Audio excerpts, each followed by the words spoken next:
मेरी दीदी के ससुराल वाले लोग हैं, सब लोग देखते हैं। तो सब पूछते हैं मुझसे कि यार माही तुम्हारे ससुराल वालों से मिलवाओ, कहाँ हैं, कहाँ रहते हैं, कैसे हैं, तो सबसे मिलवाओ।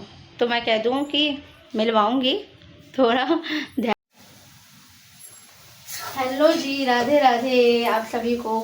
आप सब कैसे हैं? आशा करती हूँ कि आप सब अपने अपने घर में स्वस्थ होंगे, मस्त होंगे और बिहारी जी की कृपा हमेशा आप लोगों पे बनी रहेगी। तो आप सब बताओ, आप सब कैसे हो? तो आज का मौसम सबको पता ही होगा, मेरठ का कैसा मौसम है। पल में धूप पल में छाँव, पल में धूप पल में छाँव। भगवान जाने भगवान क्या चाहते हैं। तो आज मैं आपको बताऊं, मैं ना अपने डॉग को देने वाली हूँ, क्योंकि वो कुछ ऐसा कांड कर दिया है ना कि मैं बता भी नहीं सकती आप लोगों को। बहुत ज़्यादा कूड़ा वाला है, कूड़ा। हाँ, आप सभी को अपरा एकादशी की हार्दिक हार्दिक शुभकामनाएं। भगवान करे, कान्हा जी करे आप लोगों के घर में हमेशा धन धान से भरा रहे और अपना आशीर्वाद और कृपा हमेशा बिहारी जी आप लोगों पर बनाए के रखे। तो मेरा बन चुका है आज लंच, क्योंकि आज है एकादशी। तो एकादशी को हमारे घर में प्याज, लहसुन, ये सब तामसिक भोजन कुछ भी नहीं बनता, शुद्ध शाकाहारी भोजन ही बनता है। हाँ, क्योंकि मेरा फास्ट रहता है तो हमारे घर में शुद्ध शाकाहारी बनता है। मैं तो सोचती कि एक टाइम ही खाने की, पर मेरा तबीयत अगर डाउन सा रहता है तो फिर 2 टाइम हो जाता है, वरना मैं एक ही टाइम खाती हूँ साबूदाना, जो कि साबूदाना का टिक्की है। हाँ, मुझे कोई याद आ गया था। साबूदाना का टिक्की है, वो मुझे बहुत पसंद है। तो वो मैं बनाती हूँ और उसके साथ दूध ले लेती हूँ, बस इतना ही है। और फ्रूट वगैरह अगर ये लेके आते हैं तो ठीक है, वरना कोई बात नहीं। तो यही एकादशी में हम लोग सादा सादा सीधा ही खाना खाते हैं। और यहाँ तक कि मेरे हस्बैंड को ही मैं मना करती हूँ कि यार सोना देखो, आज के दिन एकादशी के दिन कम से कम प्याज लहसुन का त्याग कर देना, बाकी का दिन तुम खा सकते हो, कोई दिक्कत नहीं है। पर वो मान जाते हैं, वो अच्छे हैं। चलो, हस्बैंड है, बाहर रहते हैं, कभी कभी हो जाता है, पर जितना हो सकता है मैं बताती हूँ उनको, वो करते हैं, उस चीज़ को फॉलो करते हैं और करना भी चाहिए। और जब बिहारी जी हैं तो वो अपने आप ही करवा लेंगे अपने भक्तों से। तो ये चीज़ है, एकादशी में हम लोग थोड़ा सा लाइटली खाना खाते हैं और एक टाइम ही, प्रयास तो यही रहता है। और आप लोग बताना, आप लोग एकादशी में क्या क्या करते हो। मेरा जो टफ़ी था ना, वो सच में इतना ज़्यादा समझदार था, बहुत ही ज़्यादा समझदार था। उसको कुछ भी कहते थे ना, तुरंत वो समझ जाता था, हर एक चीज़ समझ जाता था।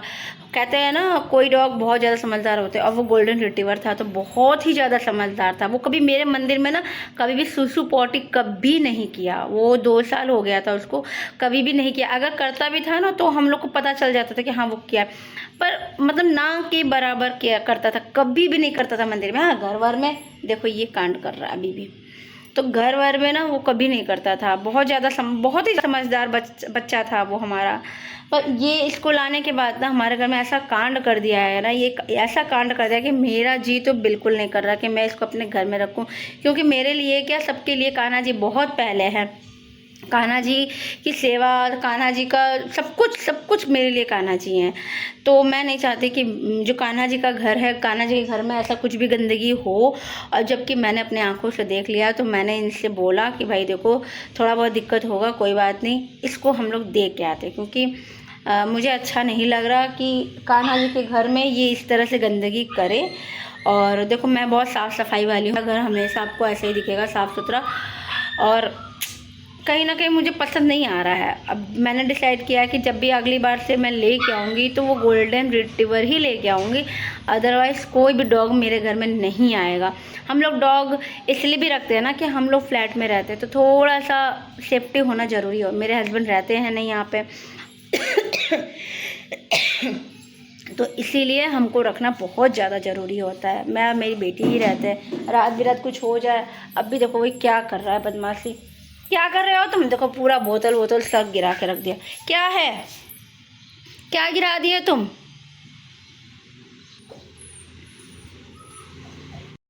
भाई साहब, इसको रखना तो बहुत ही ज़्यादा रिस्क वाला है। मैंने एक कमरा अपने ठाकुर जी के लिए दे दिया है, क्योंकि मेरे ठाकुर जी उसी में रहते हैं, उस कमरे में ही रहते हैं। अब इसके वजह से मैं वो कमरा भी नहीं खोल सकती, क्योंकि वहाँ पे जाके वो गंद मचा रहा है, और जो कि मैं नहीं चाहती कि उनके कमरे में कोई भी तरह, किसी भी तरह के गंद हो। मैं ठाकुर जी तो आराम से अभी बैठे हुए हैं, आप लोगों ने देखा ये ठाकुर जी का रूम। तो मैं फिर से दिखा देती हूँ। मेरे ठाकुर जी का रूम ना हमेशा, और ये जो बेडशीट है ना वो डेली 1 दिन 2 दिन बाद मैं बदलती ही रहती हूँ, क्योंकि ठाकुर जी बैठे रहते हैं, मामूली बात तो है नहीं। तो यहाँ पे मेरे ठाकुर जी बैठे रहते हैं, और मैं ना इनके कमरे में एक भी माचिस का तीली भी नहीं पसंद करती हूँ गिराना। हमेशा साफ़ सफाई रखती हूँ। और वहीं पे अगर कुछ भी मेरा डॉग करता है ना तो मुझे बहुत ही ज़्यादा दुख होता है। तो मैंने यही डिसीजन लिया यार कि नहीं, अब तो इसकी वजह से मुझे दरवाज़ा भी बंद करके रखना पड़ रहा है।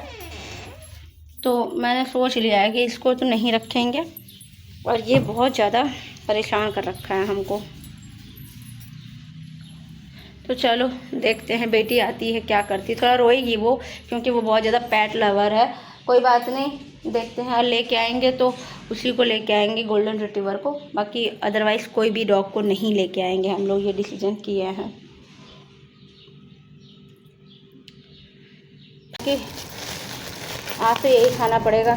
साबूदाना बन चुका है मेरा, और थोड़ा सा आम और थोड़ा तरबूज ये काट दूँ तो वो भी खा लेंगे, मेरी बेटी भी खा लेगी। और भगवान जी को पहले हम लोग भोग चढ़ा के ही फिर खाते हैं।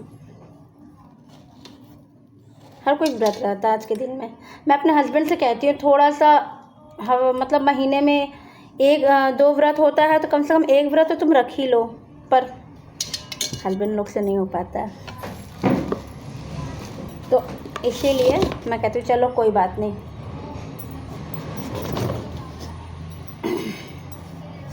मैं रख रही हूँ तुम रखो, एक ही बात है।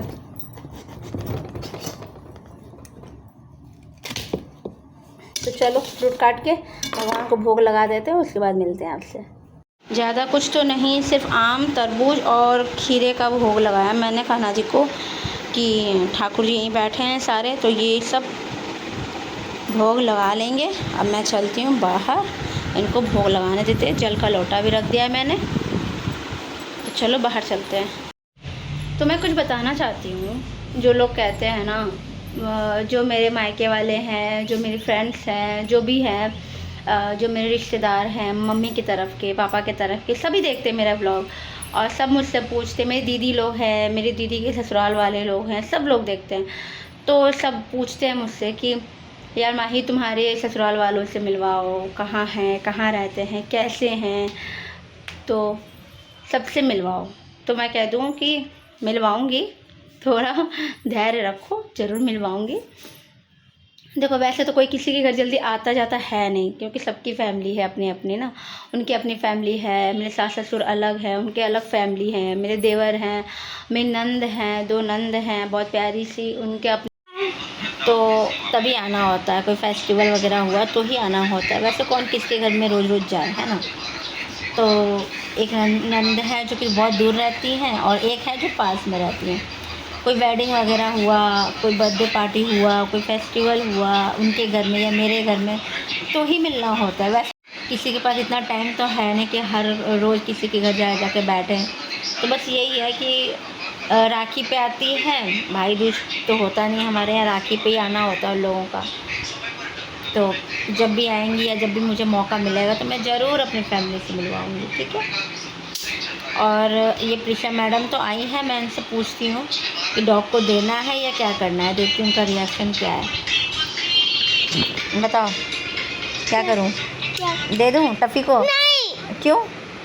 बहुत गंदगी कर रहा है बेटा। नहीं ना, गोल्डन रिट्रीवर ले आएंगे। नहीं वो भी ले आओ, ये इसको मैं नहीं छोड़ूंगी मैं।